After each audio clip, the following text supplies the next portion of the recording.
Vocês devem ter acompanhado nas últimas manifestações mundiais a derrubada de estátuas, gerando uma discussão sobre esse passado escravagista, entre outros passados que estão presentes socialmente. Oi, meu nome é Anitta e esse aqui é o Historiar-se, e hoje a gente vai falar sobre essas manifestações e o que elas têm a ver com memória, patrimônio e história. Não me leve a mal, quem descobriu o Brasil não foi Cabral.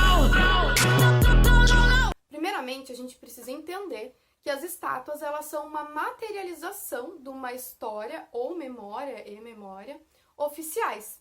E elas vão representar, então, uma pessoa, um grupo que é importante para a nossa sociedade. A instituição de uma estátua nada mais é que um ato de história pública.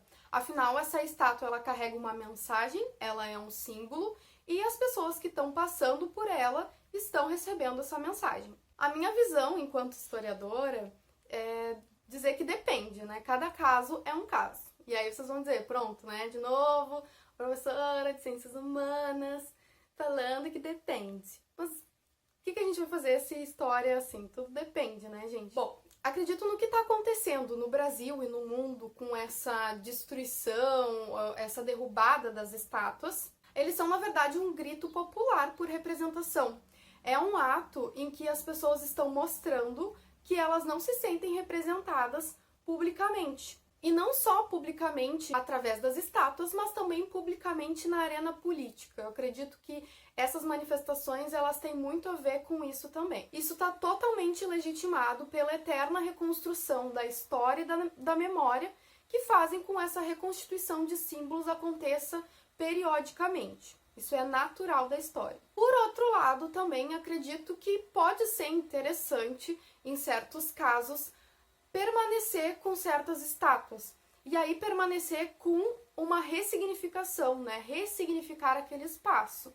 Então, colocar uma nova estátua ali junto com aquela, ou fazer um adendo àquela estátua antiga, colocar uma placa problematizando aquele espaço. Enfim, existem N maneiras de fazer isso, existem alguns artistas também que fazem isso em alguns espaços e existem várias soluções para esse tipo de problema, né? Se estamos falando de uma rua, então por que não colocar o nome, os nomes antigos daquela rua ali numa placa? São soluções que podem gerar uma discussão sobre a memória, a história e o patrimônio. Então, em vez de só derrubar e retirar aquele espaço, a gente vai estar ressignificando ele através das lentes do presente. E, sobretudo, essa parte da ressignificação é muito importante para a aprendizagem histórica, porque a gente consegue ver as camadas do processo histórico acontecendo, e isso seria bem interessante, principalmente para professores, educadores, que querem trabalhar com isso nas suas turmas, né? Então, essa ressignificação, eu acho que, em alguns casos, ela é muito interessante. Mas, como eu falei antes, depende muito do que a gente está falando. Aprofundando mais nessa discussão, eu vi que muita gente comentou dizendo que isso é violência, isso é depredação pública. Bom, para mim, existem coisas que também são atos violentos. Por exemplo, quantos nomes de ruas na nossa cidade a gente já viu que já se modificaram ao longo da história? Muitos nomes de rua não foram consultados com as pessoas que moravam naquela rua, naquela avenida. Isso também não é um ato violento? Quantos nomes de ruas não foram alterados nas nossas cidades? Aqui em Porto Alegre eu vou trazer 2 exemplos, tá? Primeiro é a rua General Vasco Alves. É uma rua que antigamente se chamava Beco dos Guaranis. Também tem outra rua que se chama General Bento Martins e antigamente ela já teve 3 nomes. Rua dos Pecados Mortais, Jogo da Bola e dos Nabos a 12. Eu acharia bem mais legal dizer que eu moro na Rua dos Pecados Mortais, mas infelizmente não é mais esse nome. E aí a gente tem que pensar, essas ruas foram modificadas com a participação popular? Não seria um ato violento também instituir esse nome sem a participação das pessoas, da população que mora naquela rua? Segundo, também não seria um ato de violência a especulação imobiliária, que retira tantos espaços afetivos da nossa cidade por conta de construir prédios chiques novos? Essa é um tipo de violência na minha concepção, uma violência produzida através do capital, né? e que poderia talvez se equiparar ao tipo de meio que as pessoas têm para fazer esse tipo de violência, que seria o dinheiro.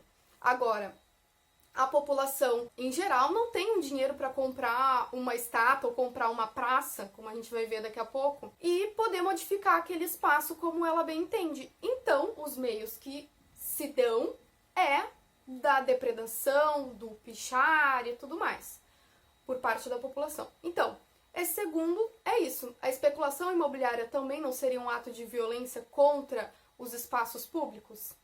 Por fim, mais um exemplo que eu queria trazer aqui, que para mim também é um ato de violência, é um parque chamado Moinhos de Vento, conhecido como Parcão, aqui em Porto Alegre. E esse parque ele funciona também numa parceria público-privada, e em 2009 ele foi restaurado, um monumento dele foi restaurado, que é um monumento em homenagem ao ex-ditador e presidente General Castelo Branco, em parceria com a companhia Zafari, que é uma rede de supermercados e shoppings aqui do Rio Grande do Sul, e a Associação Hospitalar do Moinhos de Vento, né, do Hospital Moinhos de Vento. Foi restaurado esse monumento que despendeu mais ou menos R$88 mil para esse restauro. E aí eu pergunto para vocês, isso não é um ato de violência para com os direitos humanos, para com as pessoas que foram vítimas da ditadura civil-militar no Brasil? Acredito que tudo isso que eu trouxe das homenagens em espaços públicos, ela está conectada com algo muito mais sintomático, que é a não participação da população na construção da cidade e quem é homenageado nesses espaços públicos, quem é retratado nesses monumentos, nessas ruas, nomes de escolas, enfim.